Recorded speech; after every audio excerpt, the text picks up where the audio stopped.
Okay, so for our research, we researched modernization for state regulation in specifically COMAR. So my name's Lily Lamb, and I was a team lead. And can my team member introduce herself? Yes, hi, I'm Theory. Okay. So, for goal and background context, is analyze how the legal term alien influence identity and public perception and evaluate whether replacing it with non citizen would be more respectful and accurate in today's society. Important terminology is that resident alien, an individual who is a permanent U.S. citizen but not an American citizen, a non-citizen, a person who is not a citizen, and the Code of Maryland Regulation, the official collection of all rules and laws made by state agency in Maryland. The word alien appears in COMA 56 times in section like eligibility for medical benefits, citizenship assistance programs, income tax report, and children's health programs. For the research, we found that for aliens and Syndication Act 1798 is that enchanted during a time of political tensions. Federalist Party feared that aliens would be a threat to a national security and disloyal to the country in the time of war. The laws are increased. The residency requirement for the U.S. citizenship from 5 years to 14 years, and expanded president power to deport, imprison, and arrest aliens, primarily targeted new immigrants, which painted aliens negatively early into American politics. And aliens had historical roots associated with fear, national security, and exclusion.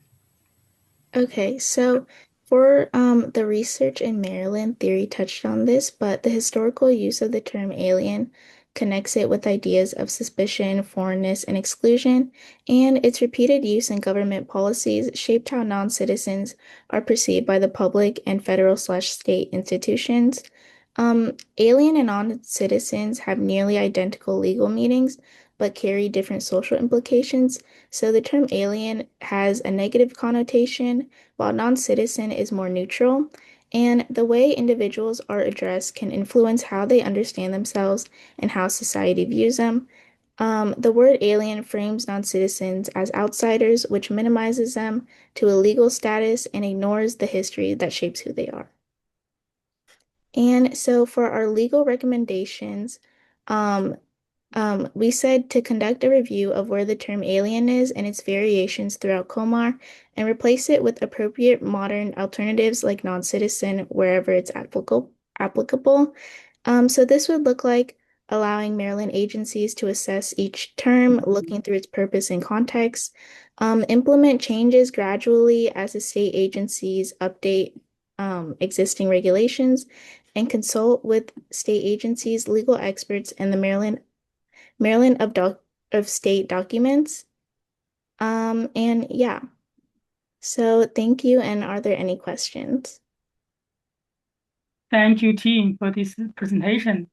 So it's kind of interesting, right? This is a really small, it looks like a small issue, but I feel at the time for the country going through so much turbulence in terms of how can we treat everyone with dignity and respect without considering their national origin.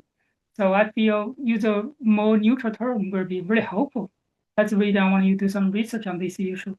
And it's, I think it's pretty instructive for me to really think about this issue and have a direction what we're going to do in terms of the legal meaning of this, using replace aliens with non-citizen.